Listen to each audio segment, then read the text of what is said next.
Trauma es una palabra fuerte, ¿no? Es una palabra fuerte que por ahí tiene que ver con dolor, con algo incómodo, algo de lo que no se habla, pero que es sumamente importante, ¿no? Entonces, bueno, has sido valiente de sumarte a este tema, ¿sí?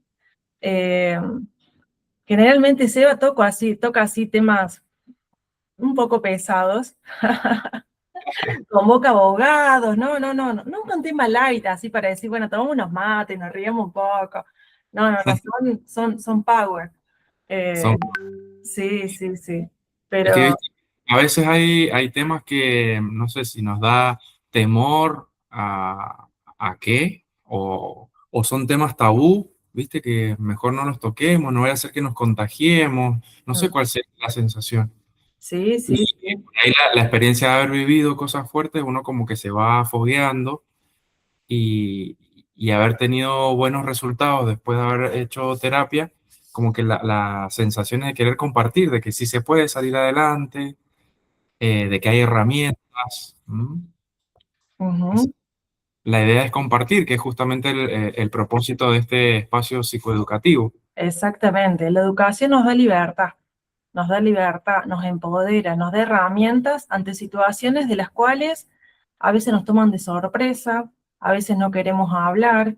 Entonces, cuanta más información tenemos al alcance de la mano y vivimos en una generación que no podemos tener excusas de que no sabemos o que nadie nos dijo, porque está al alcance de la mano toda la información. Pero bueno, hay que llegar a los canales, generar estas convocatorias para concientizar más a las personas eh, y darle herramientas, ¿no? Ujú.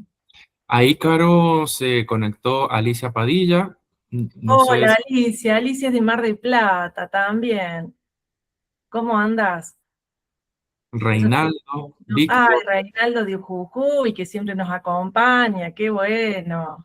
Ujú. Me encanta que estén. Y Víctor Cuello. Ah, Víctor Cuello, no me acuerdo. Lo invité yo. Muy bien, Alicia, qué bueno. ¿De dónde es Víctor? Víctor, ¿de dónde sos? Hola, buenas noches. De San Nicolás, Buenos Aires, Ah, tengo de que San no. Nicolás. Bueno, bienvenido, Víctor. Gracias. Bienvenido. Bueno, Bueno, estamos repartidos. sí, sí, re Bien bien. sentido. Exacto. Bueno, este espacio es con fines psicoeducativos, estamos grabando este evento para después compartir toda esta información en mi canal, ¿sí? En mi canal hablo siempre de 4 áreas, ¿sí? La familia, la pareja, uno mismo y la comunidad, ¿sí? Y bueno, estamos en una fecha próxima, al 25 de abril. ¿De qué se trata esta fecha, Seba? Bueno, justamente tiene que ver con la temática que vamos a abordar esta noche. Y el 25 de abril es el Día Internacional de la Lucha contra el Maltrato Infantil. Así que, bueno, como todos sabemos, las noticias nos mantienen en alerta por todas estas situaciones de impedimento de contacto, de alienación parental, ¿no? Por ahí se vulneran los derechos de los papás, las mamás y los niños, que son los más afectados. Así que Ujú. en conmemoración a este día tan especial, es que hemos elegido esta temática y bueno, tiene muchas aristas, ¿no? Pero bueno, desde el año pasado venimos trabajando en el grupo lo que es dinámica de rechazo filioparental o como también se conoce alienación parental, dependiendo de la corriente psicológica. Y es por eso que hemos elegido esta fecha para poder hablar entre todos, conversar, informarnos y como vos bien decías al principio, esto de informarnos nos ayuda a tomar buenas decisiones y, ¿por qué no, ayudar a las personas que están a nuestro alrededor? ¿Sí? Todos tenemos quizá algún familiar que está siendo atravesado por alguna situación de abuso, ¿no? O de vulneración de sus derechos. Así Ujú. que por eso estamos acá. Exactamente. Entonces, bueno, yo no trabajo sola, siempre trabajo con colaboradores. Y antes de empezar, quiero explicar qué es lo que es la psicoeducación. La psicoeducación, como se llama mi libro, como se llama mi canal de YouTube, como se brindo este espacio, ¿sí? La psicoeducación es un proceso que combina la educación y la psicología para ayudar a las personas a entender y manejar sus emociones, pensamientos y comportamientos. Se enfoca en brindar herramientas, ¿sí? Para mejorar la salud mental y bienestar en general, ¿sí? Eh, entonces, ¿cómo funciona? Funciona a través de la evaluación, de la educación, del desarrollo de habilidades, práctica y refuerzo, seguimiento y evaluación, ¿sí? Los beneficios de la psicoeducación es mejorar la comprensión de uno mismo, desarrollar habilidades para manejar el estrés y la ansiedad, mejorar las relaciones interpersonales, reducir trastornos mentales, mejorar la calidad de vida en general. Por eso siempre una vez al mes con mi equipo brindamos un conversatorio por mes gratuito y abierto para todo el mundo. Esto se graba y después lo comparto en mi canal de YouTube que se llama así, Psicoeducación con Carlos Sarmiento, que soy yo. Y bueno, y siempre hay algún colega o colaborador distinto que nos trae alguna temática. Y me pareció importante tocar este tema porque comienzan las clases, también hay mucho abuso, mucho bullying en las escuelas, entonces mientras más herramientas podamos tener y no naturalizar esto, que de eso no se habla o no sabemos qué hacer y ser testigos pasivos, mientras más herramientas tengamos, más conformamos una comunidad educada, ¿sí? Con herramientas para tratar estos temas, ¿sí? Bueno, Seba, y sé que trajiste una invitada para esta noche. Contanos de qué se trata. Bueno, una invitada especial de Mendoza, aclaro, ya que estamos repartidos por todo el país. Les presento a Laura Satt. Laura es psicóloga de profesión y se especializa en psicotrauma. Y ella trabaja hace muchos años, vos corregime, Laura, si son más Acá de 15 estoy para años. los que me ven. Ahí está, Laura. ¿Qué tal? Gracias por la invitación, Seba. Ajá. Ujú. Y Sí, vos sí, trabajás en el Centro de Asistencia a Víctimas de Delitos, ¿verdad? tal cual. Sí, soy una de las terapeutas que trabaja en el Centro de Asistencia a Víctimas de Delito, en el Ministerio de Seguridad de Mendoza. Hace 15 años trabajamos con intervención en crisis, por lo cual lo que es trauma lo vivimos cotidianamente. Incluso yo le decía a Seba, estoy de guardia en este momento, así que si surge alguna situación, tal vez desaparezca, chicos, discúlpenme. Ok, Bueno, trabajamos en el lugar del hecho donde la persona necesita una contención urgente. Perfecto. Entonces, si te parece, comenzamos. Sí, sí, Ahí no sé si se ve bien tu presentación. sí, está bien. Previo Per- a él, coincido, creo que Juan José fue el que dijo que quería hablar de trauma o le interesaba el tema. Más allá del tema de abuso sexual, es importante comenzar por qué es un trauma, ¿no? Porque hay distintas concepciones o lecturas sobre el mismo. Incluso yo me encuentro trabajando con hasta colegas en que tenemos distintas formas de visualizar ese tema.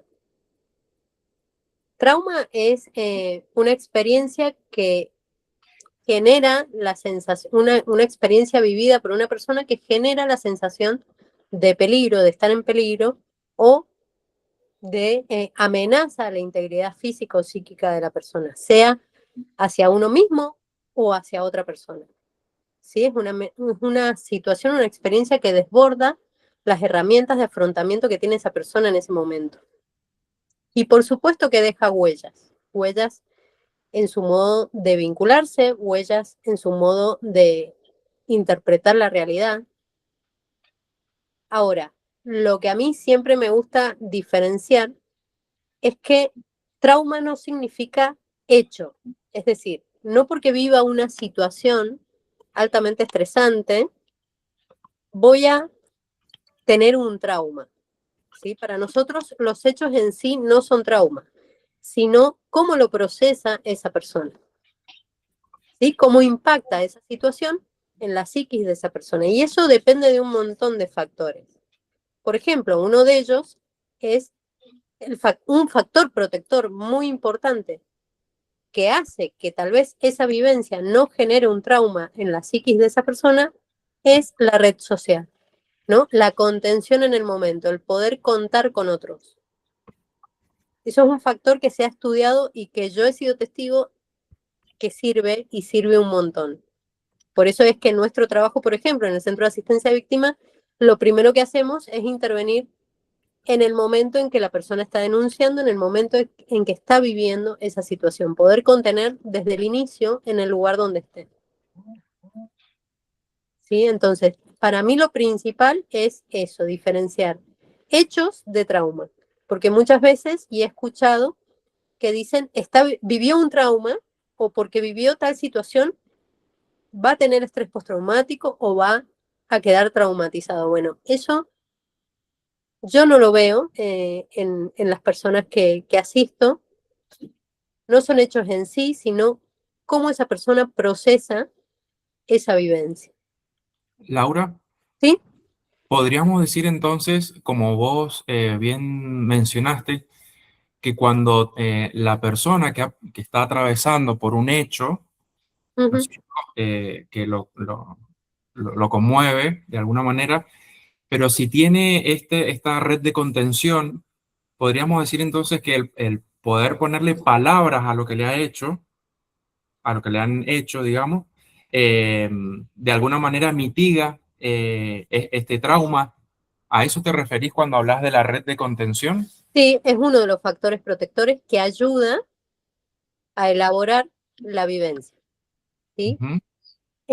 Obviamente los hechos son muy distintos si es una vez, por ejemplo, que sería como un trauma simple, que se le llama desde la teoría, ¿sí? Que son episodios únicos que tienen que no existe un vínculo con el agresor en caso de que sea alguna situación violenta y que tenga, por supuesto, recursos internos y externos que sostengan. Es muy distinto a situaciones de trauma complejo en los hechos o la vivencia son repetitivos, ¿sí? Se dan por mucho tiempo y sobre todo existe un vínculo entre la víctima y el agresor. Ahí ya estamos hablando de otro tipo de situaciones mucho más complejas y que también tienen que ver con la edad de la persona que ha vivenciado o se encuentra vivenciando eso.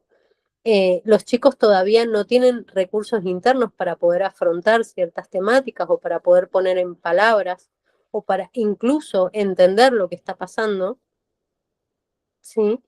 Eh, Tiene que ver con la red de sostén que tengan. No es lo mismo que el agresor esté en la familia a que esté afuera de la familia, ¿sí?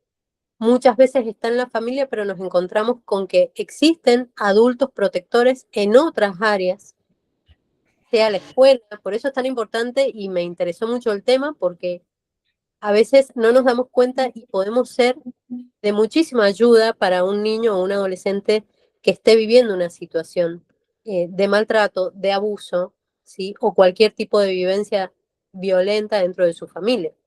Hay personas que se dan cuenta de adultos que han sido abusadas, Exactamente. A veces, muchos años después, porque justamente como vos decías, no tenían en ese momento la psiquis para decir, solo sentían incomodidad, pero después le dieron nombre a eso. exacto. Bueno, ¿Sí? y qué importante también poder identificar ciertas señales, ¿no? Porque al margen de poder identificar a cierta edad, como decía Carolina, hay ciertas alarmas, ¿no? En las que por ahí nosotros como red de contacto podemos identificar para poder ayudar. Seguramente eso depende de el tipo de experiencia que esté viviendo la persona. Yo en este caso traje lo que es abuso sexual porque es lo que más claro se ve, ¿sí? Cómo una experiencia de ese tipo en la infancia empieza a desarrollar la psiquis eh, o influye mucho en el desarrollo de esa persona. Por eso traje este tipo de delito, pueden haber un montón, ¿sí? No específicamente es abuso sexual, solo traumático, sino pueden haber muchas situaciones, hay muchas situaciones de maltrato o negligencia, ¿sí? No solo es el hacer, sino también el omitir algunas, ¿sí? Formas de cuidado que los chicos siempre necesitan. Por eso es que traje abuso sexual, me parece lo más claro para entender cómo influye una vivencia de estas en la psiquis de una persona, cómo crece ese niño y cómo puede influir el día de mañana siendo adulto. Está perfecto que lo hayas traído. Es un tema del cual nos da pudor hablar, pero cada vez ocurre más, ¿sí? Y este es un espacio seguro, preparado, para hablar de estos temas, ¿no? Entonces me parece súper importante que lo hayas traído, Laura. Bien, bueno, ¿alguna pregunta sobre la introducción antes de arrancar con lo que es abuso sexual?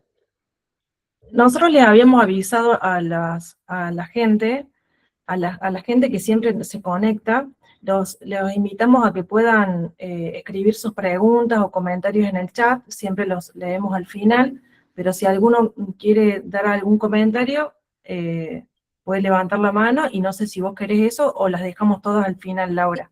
Yo prefiero una charla entre todos, Perfecto. mejor.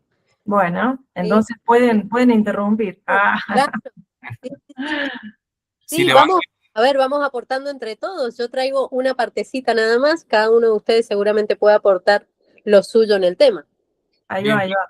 para los que Ujú. no saben, en la parte inferior de sus pantallas hay una manito que está así, de esta forma. Si ustedes la presionan, pueden levantar la mano, así estamos más ordenados. Y les vamos dando la palabra, ¿te parece, Caro? O en su defecto, escribir la pregunta en el chat y nosotros le vamos dando lectura. Exacto. Ahí ya tenemos la primera mano levantada de Tomasa. Tomás Acosta, ¿de A ver, dónde sos? Te escuchamos.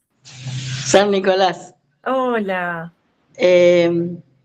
yo pregunto, ¿cómo te das cuenta cuando una menor o un menor está siendo abusado eh, sexualmente bien. de- dentro de la familia? Hay un micrófono abierto. Bien. Pero hay ciertas señales que podemos tomar. A ver, es el caso por caso. Yo no soy perito, no evalúo, pero sí podemos entender que hay ciertas señales, ¿sí? Muchas veces hay chicos que rechazan a ciertas personas de la familia, ¿sí? Sin poder ponerle palabra a por qué no quiero ir con tal o por qué no me quiero quedar solo en casa cuando está tal persona. Hasta a veces ni siquiera nombran a esa persona, sino que empiezan a tener una actitud de rechazo, a quedarse solo o a ir a ciertos lugares. ¿Sí? Dependiendo de las edades, en los niños más chicos podemos encontrar que tienen conductas regresivas. ¿Sí? ¿Qué significa eso? Que cosas o conductas que ya han madurado, por ejemplo. Hay niños que comienzan a hacerse, a orinar en la cama de nuevo, ¿sí? O en copresis, que se llama, también que tiene que ver con la materia fecal, ¿sí? Son conductas regresivas, ¿sí? Ya habían madurado, ya habían pasado la etapa de controlar esos instintos y sin embargo vuelven hacia atrás. Los chicos por ahí, los más chiquitos, no pueden ponerle mucho en palabras, pero pueden señalar angustia, pueden presentar angustia o irritabilidad en muchos casos, o ansiedad ante ciertas conductas, por ejemplo, de bañarse o de ir al baño. En cuanto al abuso sexual estamos hablando, ¿no? Así como dificultad para dormir o dependencia hacia cierto adulto, que es más un factor protector, ¿sí? Buscar como la seguridad en alguien en especial. Hay muchas señales. Otras señales, muchas se ven en las escuelas, ¿sí? El rendimiento puede disminuir. Tampoco existe una causa que puedan expresar, me pasa esto. En general, en lo que es abuso sexual intrafamiliar, se mantiene en silencio, entonces los chicos están amenazados, se mantiene en silencio y eso hace que no le pongan palabra. pero sí lo pueden expresar a través de las emociones, como es la angustia, el temor, ¿sí? La ansiedad, algunos berrinches que aparecen o conductas agresivas. También hay muchos chicos incluso que terminan haciéndole a otro el daño que ellos están viviendo. Esto no es en todos los casos, pero sí puede pasar, ¿sí? Que reexperimentan el dolor o la situación en la que están siendo víctimas, siendo victimario de otra persona, ¿sí? Por eso a veces nos encontramos con chicos que abusan de otros chicos y antes de etiquetar o culpabilizar, ¿sí? Siempre nos preguntamos qué está viviendo el otro chico también, no solo el que ha sido víctima, sino el que está cometiendo el acto, ¿sí? Estamos hablando de infancias, de una edad. Perdón, Sí. hacer una pregunta. Por ahí es medio complicado tratar de definir eh, la problemática de los niños al momento de saber si han sido abusados. Yo tuve varios casos de chicos que habían sido abusados, siempre pasa que son abusados por parientes. Tal cual. Siempre lo más allegado es por parientes. Y un caso era un compañero de la facultad que había sido abusado a los 7 años y los padres nunca supieron que había sido abusado por un primo segundo. Y eso le generaba conflicto y en el momento de que tuvimos que rendir para el ingreso de la facultad, teniendo un bocho, no tenía confianza en sí mismo. Tal cual, tal cual. Por eso es que traje este tema de abuso sexual, porque tal vez si acá hay colegas o incluso de otras profesiones que han escuchado lo que es el síndrome de acomodación en algún momento. Yo no. Bien, ahí en el síndrome de acomodación, Seba, si me podés pasar el power. La próxima diapositiva. Perfecto. Ahí lo... A Una ver más, si... una más, desde la tercera, ¿sí? Ahí se ve, como para entender, el abuso sexual infantil tiene que ver con un acto ejecutado por un adulto hacia un niño para estimularse o gratificarse sexualmente. Esto puede ser con o sin el consentimiento del menor. El tema es que ellos no tienen la madurez necesaria y el desarrollo cognoscitivo para evaluar qué es lo que está pasando, ¿sí? Si pasás una más, Bueno, para no detenernos ahí. ahí está bien. Bien. Hay tipos de conducta, abuso sexual sin contacto físico, que también es abuso sexual, que es la exposición de genitales, la exposición a pornografía. Sin contacto físico es que los están incluyendo en el mundo de la sexualidad sin indirectamente, digamos. ¿Sí? Les exhiben su cuerpo o pasan desnudo delante de los chicos, les hacen ver pornografía, los hacen observar o estar presente ante un acto sexual de adultos. Esto también es abuso sexual.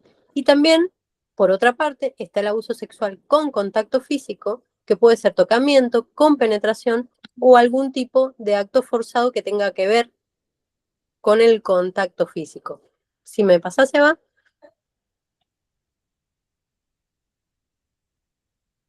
¿Qué es lo importante acá? Que en cualquiera de los casos existe coerción, que es muchas veces utilizan la fuerza física para someter a la víctima, pero hay ciertas edades en que no hace falta la fuerza física y eso es importante entenderlo porque tal vez esperamos tener señales físicas como algún tipo de daño en la piel o en el cuerpo y no siempre es necesario utilizar la fuerza física para someter a un niño a un acto sexual. Muchas veces se utiliza la presión, el engaño, la manipulación, y es un criterio suficiente para ser considerado abuso sexual. Siempre y cuando exista también asimetría. ¿Qué significa? Que hay diferencia de edad en este vínculo, diferencia de poder más que de edad. ¿Sí? No solo es la diferencia de edad, sino también que normalmente encontramos que el agresor tiene mucha más autoridad Exacto. que la víctima. Y es el adulto, ¿no? Es el adulto, entonces el joven o el niño no va a dudar de lo que dice ese adulto porque es grande, ¿no? Y los grandes siempre tienen razón. Exactamente. Y en general existe un vínculo de confianza, Claro.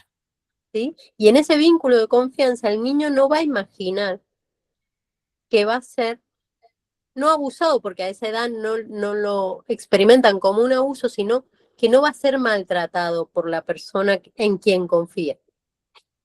Claro, generalmente se percibe como un juego y después, a lo mejor muchos años después, se dan cuenta de que no era un juego, que había cierta incomodidad, pero uno no sabía ponerlo en palabras y después va. Exacto, hay cierta edad en donde ellos pueden empezar a resignificar Exacto. esos actos, ¿sí? Comienzan la mayoría de los chicos que son abusados desde muy chiquitos, comienzan con un juego, Ujú. en donde el abusador también aprovecha la edad y la poca experiencia de los chicos para poder gratificarse sexualmente con ciertos actos. Y sin darse cuenta, el niño está de pronto incluido en esos actos sin entender y sin poder ponerle palabra a lo que está pasando. Pero ahí hay una diferencia enorme de poder. Estamos hablando de una figura de mayor edad o de una figura con mayor fuerza, adulto, y también con mayor autoridad. Puede ser un familiar, como puede ser un maestro, como puede ser un técnico, como puede ser cualquier figura que el niño considere como importante o con mayor autoridad. ¿Sí? Exacto. La- Ujú. ahí levantando la mano, Andrés y después Tomasa, por favor. Sí, escucho. Estaba escuchando atentamente esto y cómo actuar cuando en esto que estás comentando ahora, lo último, todo el contexto de ese niño es incomprendido, pero suponte uno de nosotros que ya vemos cómo actuamos ante ese contexto de las personas, porque si al niño no le van a creer, ¿cómo hacemos nosotros para defenderlo? No, es probable que uno solo contra todos sea dificultoso poder defenderlo. ¿Cómo se actúa en eso? Por supuesto, primero nos tenemos que enterar qué está sucediendo. ¿Sí? Y para eso, Seba, si te querés adelantar, traje lo que es el síndrome de acomodación. Uno más. Y ahí entramos a ese tema a ver si te puedo responder a través de esto. El síndrome de acomodación es un modelo que justamente explica de qué manera el niño, niña o adolescente se adapta a esta realidad que está viviendo cuando hablamos de abuso sexual intrafamiliar, ¿sí? Se adapta para poder sobrevivir psicológicamente lo que está pasando. Cuando hablamos de abuso sexual intrafamiliar, normalmente, o en la mayoría de los casos, no es solo un episodio, ¿sí? Se da a lo largo del tiempo. Ahora, este síndrome de acomodación justamente nos explica y podemos entender qué pasa en la cabecita de ese niño o niña y cómo hace para adaptarse a esta vivencia. Y ahí es donde los adultos a veces no nos damos cuenta porque es muy sutil la señal que puede dar. Entonces, tenemos 5 etapas. Ahí van a ver que una es el ocultamiento, es donde se implanta el secreto. Una característica del abuso sexual infantil es que mantiene por algún tiempo el secreto, es decir, el silencio. Es muy difícil hablar sobre esto. Entonces nos vamos a encontrar que tal vez en la adolescencia revelan lo que les pasó o les está pasando. ¿Por qué? Porque en la adolescencia ya estamos en una etapa en donde ellos pueden darle significado a eso que estaban viviendo. O pueden tener más recursos, tanto internos como externos. ¿Sí? Ya es una etapa en donde yo puedo tener amigos, tener más confianza o poder salir de casa. ¿Sí? Pero el secreto y el silencio es una de las características principales del abuso sexual infantil. El niño no puede imaginar que será abusado por un adulto en que confía. Esto es lo que hablábamos recién. ¿Sí? Y el silencio es una fuente de temor y a la vez una promesa de seguridad. ¿Qué significa? El abusador amenaza. Para que el niño mantenga el silencio, amenaza. O lo culpabiliza de alguna manera, ¿sí? Y en ese caso es donde el niño comienza a mantener eso que está pasando en secreto. ¿Qué le puede decir como amenaza? O qué es lo que yo más he escuchado. Si vos decís algo, nadie te va a creer. Eso en la mayoría de los casos sucede. O si es, por ejemplo, un papá o un padrastro, puede decir, tu mamá se va a volver loca, ¿sí? Y no vas a tenerla más con vos, tus hermanitos no van a tener quien les dé de comer porque yo voy a ir preso, ¿sí? Comienzan ciertos tipos de amenaza en donde el niño queda envuelto en esta dinámica.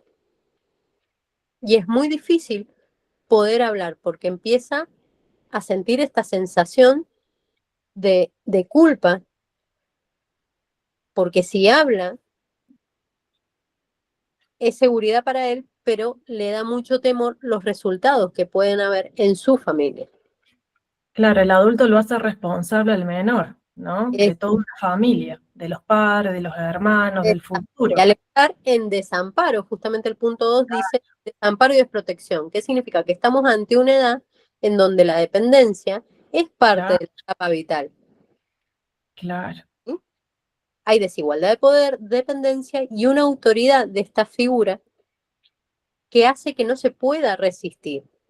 Por eso a veces no significa que va a haber fuerza física para someterlo. ¿Sí? Los niños no pueden resistirse ni protestar. Entonces, si me pasás una más, Seba, es una desprotección total. tal cual. Entonces, ¿qué hace ese niño para sobrevivir? Pensemos que esto se da en la casa, ¿sí? Vive una situación de total maltrato y violencia, pero a su vez al día siguiente tal vez tiene que sentarse en la misma mesa con esta persona y compartir otras vivencias familiares con esta persona. Entonces, ¿cómo hace ese psiquismo para poder adaptarse y poder mantener el silencio? Se acomoda. Por eso se llama síndrome de acomodación. Claro, ¿Sí? ¿Cómo lo hace? Se autoinculpa. Es decir, toma cierta responsabilidad. Se coloca en un rol de protector. ¿Qué significa? Si yo no hablo y me someto a esto, paso a ser protector de la salud mental de mi madre, de que mis hermanos estén bien, que a ellos no les hagan nada, porque muchas veces las amenazas son, si vos no querés, yo se lo voy a hacer a tu hermanita, a tu hermanito, ¿sí? A tu primo. Entonces pasan a tomar un rol de protector familiar, exacto. ¿sí? Dani, te escuchamos. Dani y Tomasa, no sé si te quedó la mano levantada Tomasa, si no le escuchamos a Daniel que tiene su mano levantada.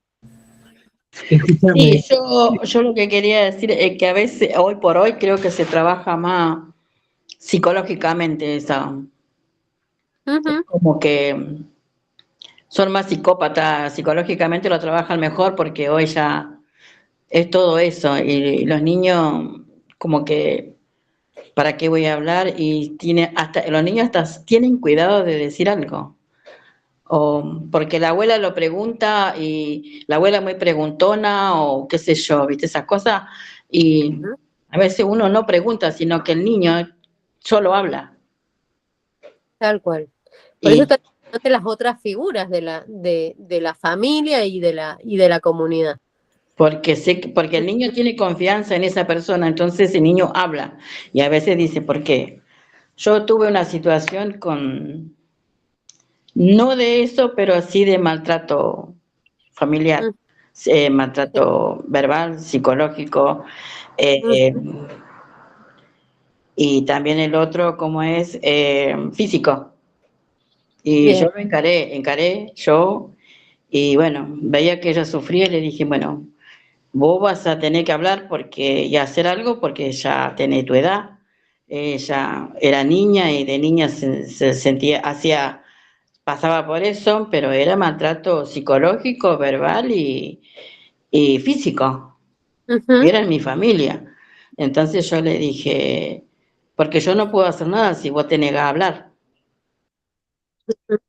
Hasta llegó ella a pedir consulta con un psicólogo y hasta eso fue privada. Entonces dije, yo voy a tomar la sartén por el mango Ujú. y me importa caiga quien caiga. Y ahí estamos. Ahora Bien. se acomodó todo, perfecto, lo más bien, un buen trato. Y, pero a veces nosotros dejamos ahí, pero porque no me corresponde, no, a mí me corresponde. Lo Bien, físico ¿no? de mi familia yo tengo que ver.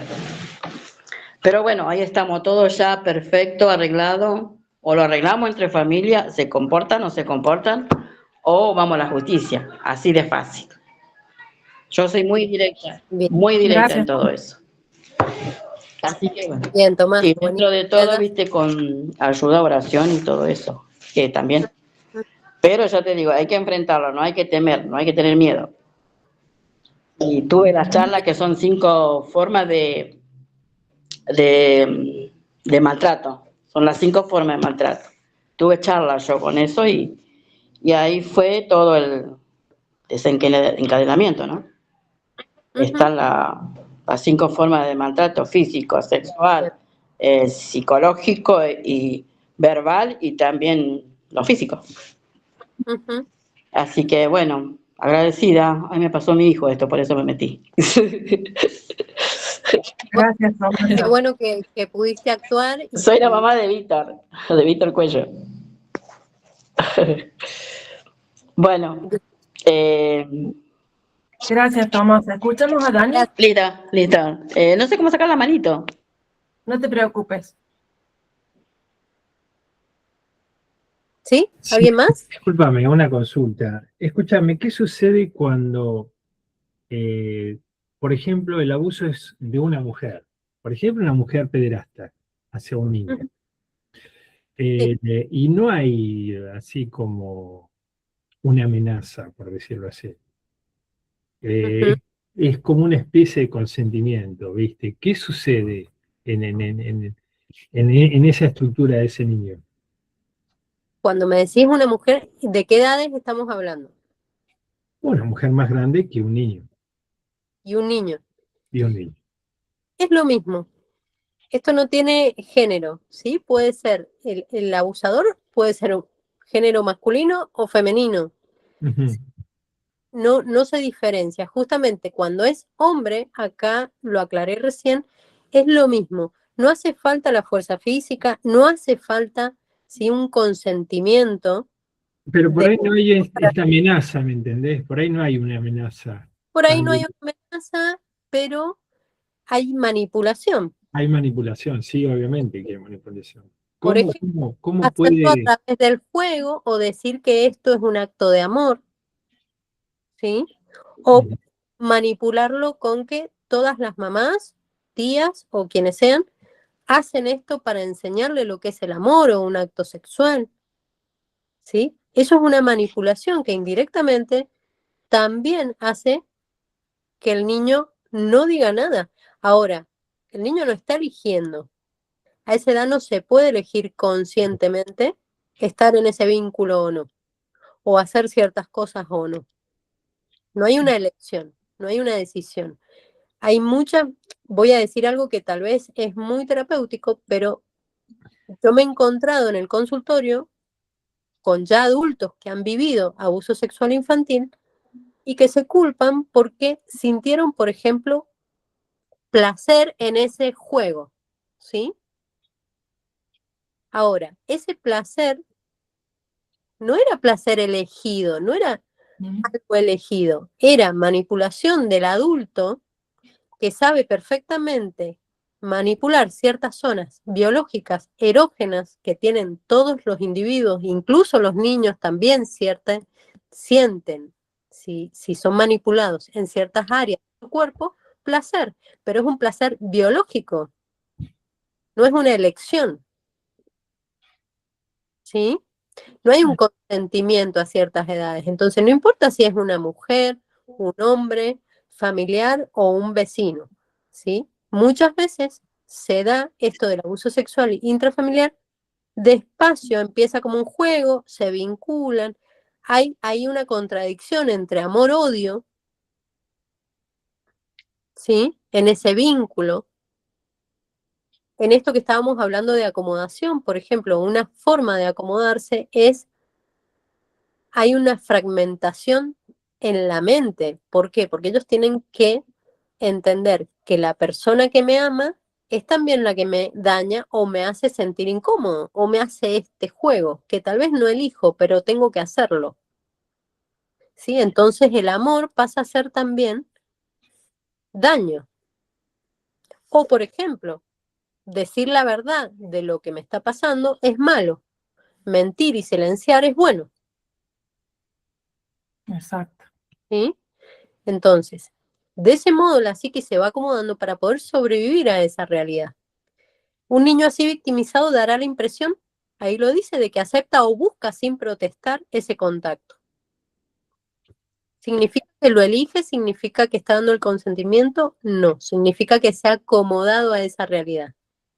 Incluso el menor puede sentir placer en ese acto y esto, ¿no? Puede ir evaluando mucho después que, bueno, que él lo permitió, cuando en realidad hubo un mayor que Y estimuló estas áreas tempranamente, ¿sí? es- Y eso repercute mucho su vida adulta después. repercute y también mantiene el Mm. silencio muchas veces por muchos años. Nosotros hemos tenido muchas personas que han denunciado ya de adultas situaciones que les han pasado en la infancia, porque cuesta mucho salir de ese vínculo o cortar con ese circuito o entender que yo no tuve la culpa, que yo no fui responsable de lo que me pasó, que yo no elegí esto. Laura, Sí, discúlpame que te interrumpa. ¿Podrías comentarnos cómo es la doctrina judicial en relación a la prescripción?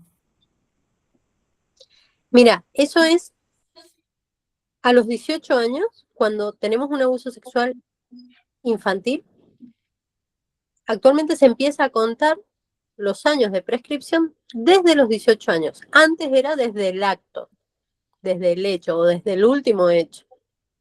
Actualmente, si es en la infancia, se empiezan a contar los años desde los 18 años en adelante. ¿Sí? Tenemos entre 10 y 12 años en adelante. De los 18 Perfecto. en adelante. Gracias, Laura. De nada. Tenemos a Nísida, que tiene la mano levantada. Te escuchamos, Nísida, y después continuamos con la presentación de Laura. Ya. Buenas tardes, buenas noches que diga. Soy Nísida María de Perú y hubo un caso que le sucedió a una niña del abuso sexual, pero ella tuvo un himen complaciente y aparte de eso lo denunció el odontólogo porque cuando ella fue a la sala de odontología, él comenzó a besarla así como si fuera una pareja y la niña tenía 13 años. Entonces, pero ese era el padrastro. Ella vivía con la mamá. Entonces, de ahí ha seguido todo un número de la denuncia, todo. La niña fue a vivir con el padre biológico y de ahí han sentenciado al tipo a casi nada. Sucedió en Perú esto, lo que le cuento. Ahora está libre, tiene que pagar 5,000 soles de reparación civil a la chica que ahora ya tiene 21 años de edad y eso le sucedió cuando tenía 13. Y él quedó toda esta etapa libre e impune. Si no fue por las cámaras que hubo cuando ella se fue a tratar los dientes, cuando tenía esa edad, 13 años, y ya había como 2 años de abuso. O sea, él empezó a abusar desde los 11 de la chica. Y entonces, y así es lo que ha quedado, o sea, con la justicia, ¿no? Que él lo han sentenciado por 7 años, pero que no se cumple. Él sigue libre en su casa, la chica, bueno, ha dejado de estudiar, no tiene motivación para nada, sufre, o sea, la disformidad de su cuerpo, ha comenzado a comer, bueno, por todas las razones que tuvo y se ha engordado y no tiene motivación para ir a estudiar a una academia, ir a la universidad, nada. Y más encima el parámetro de la justicia no caducó, obviamente, pero es un asco, ¿no? El juicio que le dieron es un asco y solamente 5.000, o sea, no es porque se repare o sea, la acción, así valga 1.000.000, nunca va a quitar nadie ese trauma, ¿no? Y Ujú. ella ya ha pasado por psicólogos esos del estado de allá de Perú. Entonces, ¿qué se puede hacer? Otros le dijeron al padre de que reformule nuevamente, de que apele en la denuncia, pero no sé si será otra pérdida de, como dicen, de 19 años. Ujú. Eso es lo que pasó. En esos casos, ¿cómo se puede hacer para que la chica vuelva a tomar interés en la vida, interés en su persona, interés en su propia, en su desarrollo, sobre todo, aparte, para que estudie, ¿no? Porque es una muchacha que ha dejado los estudios. Lo más importante es que ella pueda tener, por ejemplo, un espacio terapéutico donde poder elaborar todo eso que pasó. La justicia es una forma de reparación, pero no es la única. Ujú, No, no estoy involucrada en cómo cómo son las leyes en Perú, pero acá tampoco trabajo para la justicia, pero sí colaboro porque acompaño a estas personas en el proceso judicial, y lo que vemos es que el abuso sexual muchas veces es muy difícil de probar. No significa que sea creíble o no creíble, sino es muy difícil de probar para lograr las condenas que realmente sean justas. ujú, Eh, Igualmente, a nivel justicia, acá en Mendoza al menos, tenemos el grupo de abogados querellantes que son oficiales y que pueden, cualquier víctima de abuso, poder tener acceso, ¿sí? Para asesorarse, para saber. Muchas veces lo que pasa es que no quedan condenados o no hay justicia, ¿sí? En muchos casos no hay justicia, pero eso no significa que no se intentó o que, a ver, la víctima tiene que entender qué pasó. Yo siempre intento que las personas que al menos están en terapia conmigo puedan tener acceso a la justicia, ir a preguntar qué pasó, que el fiscal sea quien le explique por qué no se hizo la justicia que uno espera, ¿sí? ¿Qué pasó que esa persona quedó absuelta, por ejemplo? A ver, puede tomar una actitud activa la víctima hoy en día en la justicia y puede ir a pedir, y tiene el derecho de hacerlo, cualquier tipo de información. En mi trabajo lo que hacemos es acompañarlas en ese proceso judicial para que vayan entendiendo, para que no sea justamente la justicia la que revictimice. Y muchas veces es por falta de información, porque uno cree que no se hizo justicia porque no hubo delito, o porque no le creyó, o porque qué pasó. Es muy feo, es muy dañino. Pero muchas veces cuando podemos incluir a la víctima en la justicia y que pueda entender qué está pasando, que esté con el grupo que está investigando su causa, entiende. ujú. El Consulta, daño puede ser. puede ser menor. Sí, Hola, hola. En el caso de la víctima, porque estamos hablando solamente de la persona que ha sido abusada, pero yo creo que cuando pasa un abuso sexual a alguien de nuestra familia, se nos pasa todo. seguro. Y, Ujú. y creo que debería, como el caso que comentó una de las chicas, debería trabajarse todo el grupo familiar, porque no solamente el padre que se sintió que no pudo proteger a su hija, la madre que no se dio cuenta que fue abusada. Entonces eso genera prácticamente un caos a nivel familiar, porque Tal cual. prácticamente teniendo un niño a cargo de uno y que suceda eso, es como que prácticamente no le pega solamente a la víctima, sino todo al vínculo familiar. Sí, sí, estoy de acuerdo. Y justamente una de las etapas para terminarlo del síndrome de acomodación es la denuncia tardía, que trae justamente esta crisis familiar que hablas, ¿sí? Cuando se revela lo que sucede, ¿sí? Cuando alguien descubre lo que está pasando o el niño, adolescente o adulto habla de lo que sucede o de lo que sucedió, es muy esperable conflictos familiares, crisis familiares, ¿sí? Los papás que se culpan por no haberse dado cuenta, y hay muchísima angustia en esa familia, hay familias que se separan, ¿sí? Hay familias que no le creen a la víctima o que no pueden entender qué pasó o que reclaman por qué tantos años de silencio. Entonces, ahí también hay que trabajar. Parte de lo que hace asistencia a víctima es justamente trabajar con la familia cuando son niños o adolescentes para que puedan ellos sostener a su hijo o hija, ¿sí? Porque la denuncia, cuando se revela todo lo que sucedió, es muy traumático también. Entonces, el trabajo con la familia es sumamente importante, estoy de acuerdo. Primero, darle un espacio aparte a esos papás, ¿sí? Para que puedan descargar, para que puedan trabajar, ¿sí? Todo lo que le provoca enterarse de esto. Y segundo, para que puedan sostener, porque cuando las personas que han sido víctimas de abuso hablan o revelan lo que pasó, aparecen todos los fantasmas que se mantuvieron en el secreto. Muchas veces, y yo lo he visto, como hay un adolescente que denuncia en la fiscalía un abuso de años y vemos, yo llego al lugar y está la mamá enloquecida, entonces esto, mamá va a enloquecer, se hace realidad, ¿sí?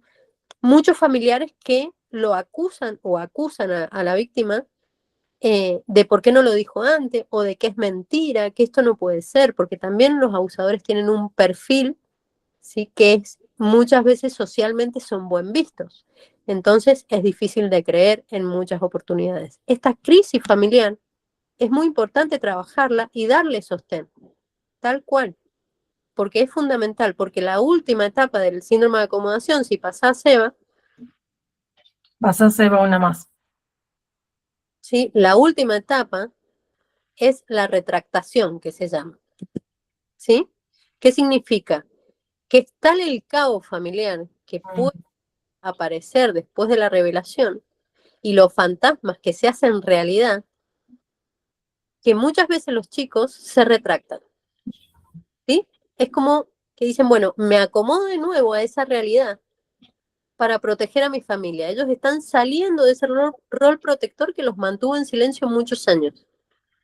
Cuando se ven ante esa crisis familiar, de la angustia de su papá o de su mamá, ¿sí? Puede existir la posibilidad de que quieran retractarse, que digan que es mentira o que no fue así, ¿sí? O que sean manipulados por el mismo agresor sin que los demás se den cuenta. Entonces, muy importante trabajar a la familia, estoy totalmente de acuerdo, justamente para que esto no suceda, que los chicos no se retracten, que ellos sean los que puedan sostener. Laura, Consulta. Ujú. ¿Puedo dar una consulta más? Sí, claro.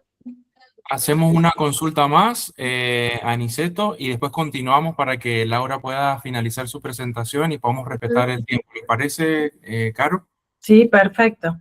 ¿Mm? En el caso de la retractación del niño, me imagino que cuando hace una denuncia pasa por la cámara Kessel y la justicia prevé que el niño ha sido abusado porque, ¿cómo decir? Sí. Para evitar una falsa denuncia que puede generar después un delito legal a la familia. Tal cual. Sí, sí, sí. La retractación por ahí se da cuando están denunciando, o sea, en el primer momento. La cámara Gesell viene después, ¿sí? Al menos acá en Mendoza. ¿Sí? Unos días después va a ser citado ese niño o esa niña o adolescente para que declare en cámara Gesell. La primera denuncia lo hacen, si son menores de 18 años, sus papás o el representante legal que exista en ese momento. En ese momento la crisis es tal que por ahí es probable que el chico se retracte.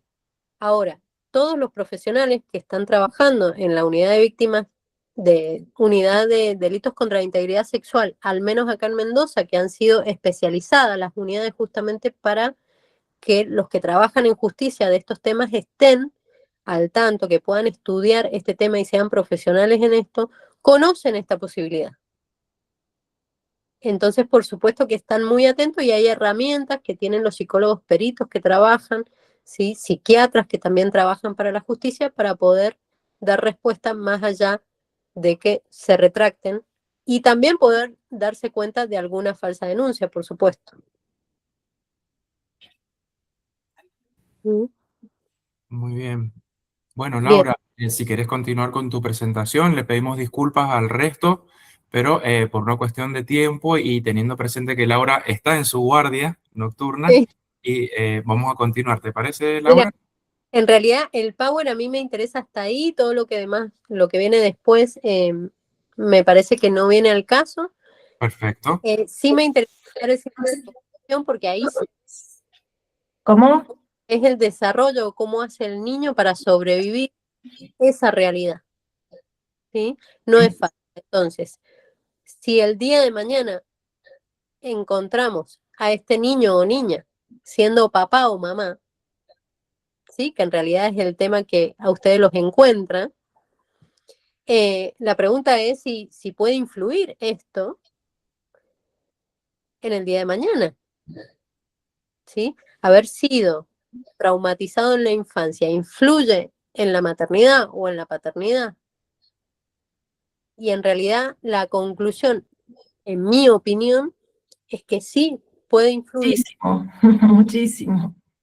Ahora, tiene que ver con muchas cosas. Si esa persona pudo elaborar lo que le pasó, si pudo trabajarlo, procesarlo. Yo he sido testigo de muchas personas que han sido víctimas de abuso sexual o maltrato infantil que terminan pudiendo tener vínculos sanos, ¿sí? Otorgando confianza al otro género, que es muy difícil porque el abuso sexual infantil no solo nos roba la inocencia o tiene que ver con la sexualidad, sino también hay una traición a la confianza. Y es muy dañino para los vínculos futuros. Ese niño o niña aprendió que para ser amado tiene que ser el objeto de satisfacción de alguien, por ejemplo. ¿Sí? Que el amor se trata no solo de amor, sino también de daño, cuando estamos hablando de vínculos con que ver con lo familiar. ¿Sí? Todo eso, si esa persona pudo tener un espacio terapéutico o elaborarlo y procesarlo, puede tener una maternidad o paternidad saludable, porque aprende a que no todo va a ser peligroso, ¿sí? Aprende a confiar en personas, aprende a dejar esto en el pasado, ¿sí? Y poder iniciar un presente diferente con sus elecciones, con sus decisiones, con libertad. A ver, ¿influye? Puede influir. Podemos encontrar, por ejemplo, mamás que han sido traumatizadas en la infancia con abuso y en la actualidad son hiperreactivas. ¿Qué significa? Viven en alerta, entonces pueden tener más sensibilidad a ciertas señales y las pueden leer como peligrosas o algunas conductas, actos cotidianos que tal vez para una persona que no ha sido traumatizado no lo lee como algo peligroso.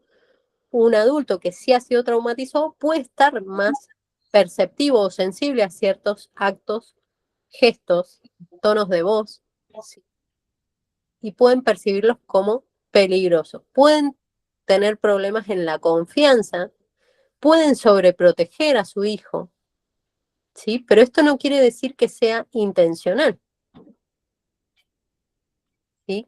Que influya en el vínculo con el otro papá de manera intencional. Hay que tener cuidado ahí y evaluar si esa mamá no lo está haciendo desde un temor enorme a que vuelva a pasar lo que ella pasó, o hay una historia de dolor atrás de ese papá o de esa mamá que no lo deja ser libre en este vínculo con el otro progenitor.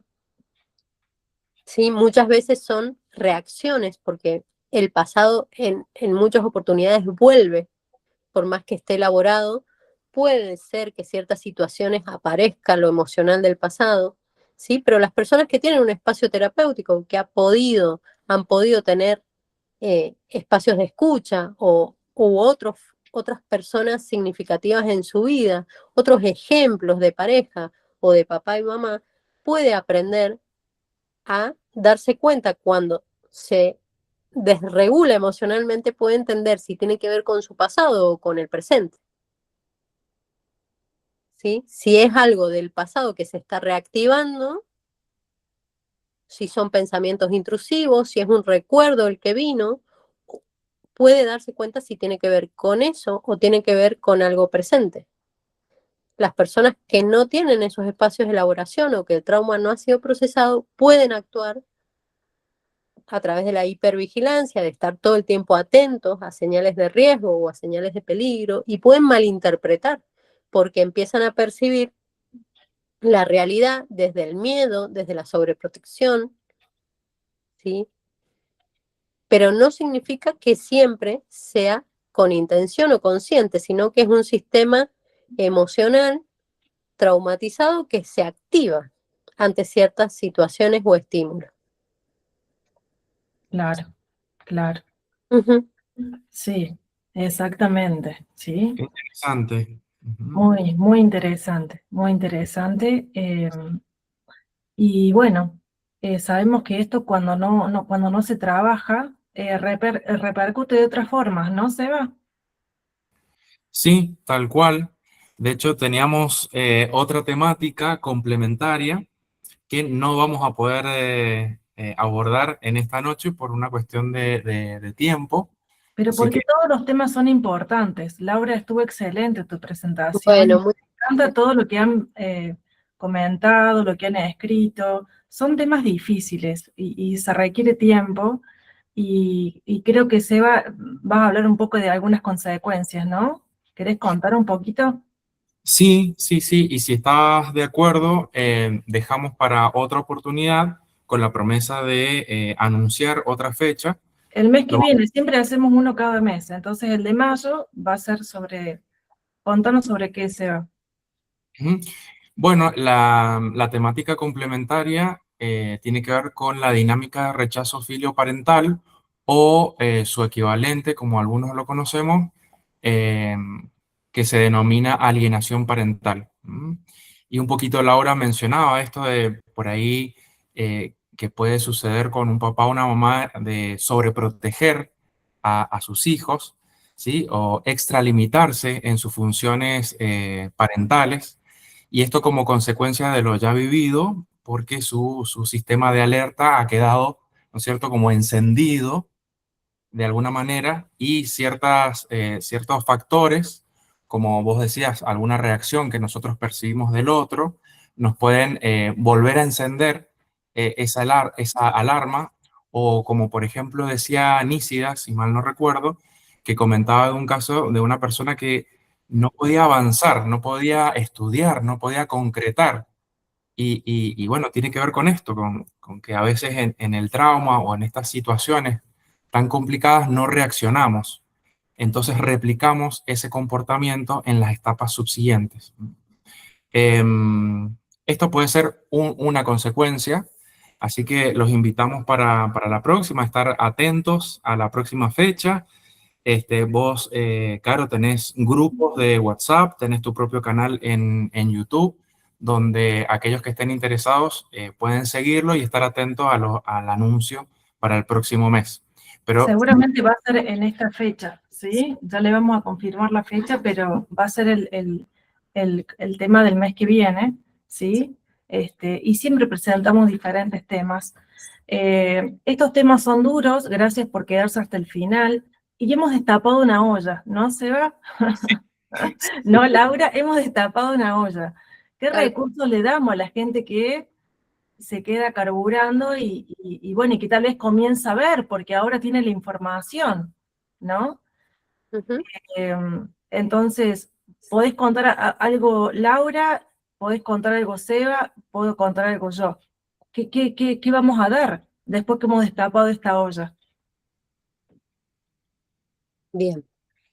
En mi caso, yo creo que es muy importante si conocen, ¿sí? Alguna persona que ha vivido alguna situación de trauma en la infancia, siempre está bueno poder alentar al proceso terapéutico, a poder ponerle palabra, a elaborar para que realmente su vida sea elegida y desde otro lugar y que no el pasado influya en sus vínculos, en sus emociones, en su forma de vivir, ¿sí?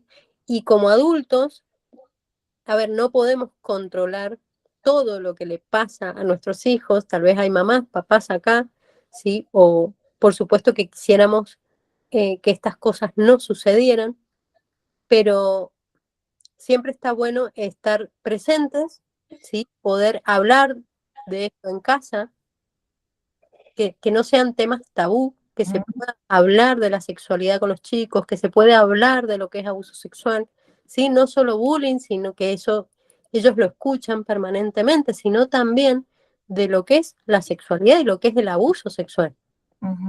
¿Sí? Exacto. Justo ¿para qué? ¿Puedo controlar que no le pase? Y no, tal vez no lo puedo controlar, porque la manera de controlarlo sería sobreprotegerlo y dejarlo encima mío, y tiene que vivir, ¿sí? Pero si yo le empiezo a dar herramientas, como por ejemplo, ser una persona de su confianza, lo que es el abuso sexual, que si lo amenazan con que algo va a pasar, él tiene que venir a decírmelo igual, poder hablar de los peligros que existen, le estoy dando herramientas. Y tal vez no es la persona de la mamá o el papá a quien el niño le va a ir a contar. No importa, yo como mamá le puedo decir, siempre tener tu persona de confianza. Yo a mis hijos les digo, ¿quién es tu persona de confianza? Puedo no ser yo, porque hay cosas que tal vez les da vergüenza, ¿sí? Por la figura materna, pero tal vez es una tía o la mamá de una amiga, pero siempre hay que tener presente que ellos entiendan que tienen una persona, un adulto de confianza para cualquier situación de peligro. Exacto. Yo lo elaboramos como dándole herramienta a los papás, no quedarnos en esto de que no quiero que nada les pase, porque lamentablemente la vida tiene un montón de situaciones, no abuso sexual, o sea, cualquier tipo de situación, lo mejor es dar herramientas. Exacto. Gracias, Laura. De nada. Qué importante, Caro, psicoeducarse, ¿no es cierto? Pedir ayuda. Nosotros como adultos, particularmente en Mendoza, puedo decir por experiencia, sí que hay muchas herramientas que son gratuitas. De hecho, hay asociaciones civiles que prestan su servicio para poder dar una mano o una orientación primaria como para poder comenzar, ¿sí? Hay varias asociaciones acá en Mendoza, yo conozco varias. De hecho, no sé si está Gerardo por ahí, pero él me introdujo a una de ellas y la verdad encontré un grupo muy ameno, personas que por ahí han tenido la misma experiencia que uno, o en mi caso particular en el ámbito universitario también, el asesoramiento. Entonces hay muchas cosas que por ahí ignoramos y que solo basta con levantar la mano y pedir ayuda, ¿sí? Hay que vencer esa vergüenza, ¿no? Especialmente si hay menores que han sido vulnerados. Así que bueno, eso. Me encantó la historia que nos trajeron hoy, ¿no? De esta abuela que fue valiente y fue hasta el final, ¿no? Y protegió a esos nietos. Me parece excelente. Bueno, buenísimo. Si hay cosas que hay mucho, esto de romper el silencio, ¿no? Hoy destapamos una olla importante y hay mucha gente que sufre en silencio.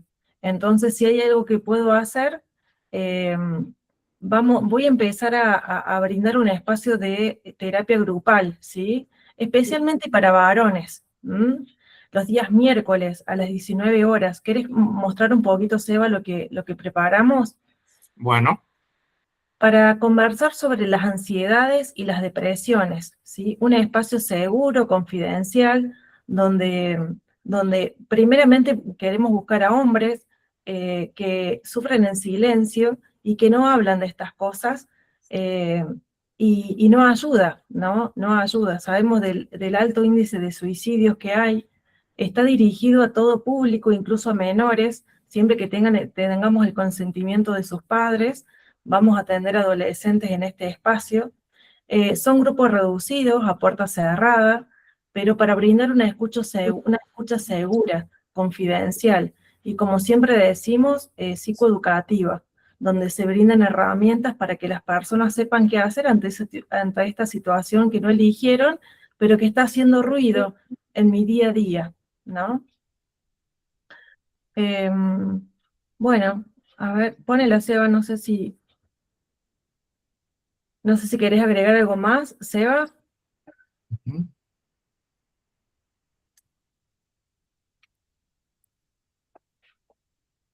Sabemos de que sanar en grupo es posible, por esa razón invitamos a esto, ¿no? Porque el encuentro sana, el encuentro grupal sana. Entonces, esto de poder ponerlo en palabras es una manera de hacer algo con eso que está haciendo síntoma, ¿no? Algo que quería preguntarte, Laura, ¿tiene sentido que yo lo que viví en mi niñez lo denuncie mucho tiempo después? ¿Para qué me serviría hacer esa denuncia? Sí, claro. Como dije más temprano, la justicia repara, ¿sí? Siempre y cuando no revictimice, es decir, que pueda la persona ser activa en la justicia, que pueda tener un equipo que acompañe, como es lo que hacemos nosotros. ¿Y para qué sirve? O al menos lo que yo he vivido acompañando a estas personas que han sido valientes y han podido estar ahí denunciando. Primero para ser escuchadas, para romper justamente el silencio, para que les crean que es un fantasma que normalmente se da y por muchos años, para entender qué es lo que pasó, qué le pasó, ¿sí? Y para hacer justicia, porque esa persona, a ver, muchas víctimas, sean mujeres o varones, porque esto no es una cuestión de género y mucho menos en la infancia, pero siempre piensan en otros chicos, ¿no? Si yo denuncio ahora, tal vez aliento a que otro se anime, ¿sí? O impido que esta persona le haga daño a otro. Si hago la denuncia y empieza un proceso judicial y está bien cuidado, siempre es parte de la reparación. Aparte que la víctima, al menos acá en Mendoza, tiene el poder de la palabra. Entonces, el poder hablar ante un juez de lo que siente y no solo declarar, sino tiene el poder de poder contar cómo se siente, si la otra persona está pidiendo algún beneficio, por ejemplo, la palabra la tiene también la víctima, el juez escucha a la víctima. Y eso es reparador para una persona que ha sufrido tanto y ha mantenido el secreto por tantos años, ¿no? Ujú. Gracias, Laura. Gracias. Un placer. Bien. Mire, Seba, Sí. ¿querés agregar algo más? En relación a lo que vos comentabas, esta iniciativa de tener terapias de grupo con hombres me parece atractivo en el sentido de que por ahí nosotros como hombres a veces nos guardamos muchas cosas por estos quizá mandatos culturales que hemos mal aprendido, en donde ser hombre es aguantársela, no decir nada, vivir estas experiencias en silencio. Pero bueno, particularmente acá en Mendoza, el año pasado se hizo un congreso a nivel provincial porque se ha incrementado exponencialmente todos estos problemas de salud mental y tiene que ver con esto, con el no poder poner en palabras, hay muchos abusos, ¿no es cierto?, de toda índole, así que me parece muy bueno poder tener estos espacios como el que estás ofreciendo, enfocados en el género masculino, ¿no es cierto?, en esta oportunidad. Ujú. Exacto, sí. No solamente hay ni una menos, sino hay ni uno menos, ¿sí? Así que bueno, gracias por quedarse hasta esta hora y bueno, nos vemos el mes que viene, ¿sí? Con un nuevo capítulo, ¿sí? Bueno, Bueno, gracias, gracias. Laura. Muchas gracias.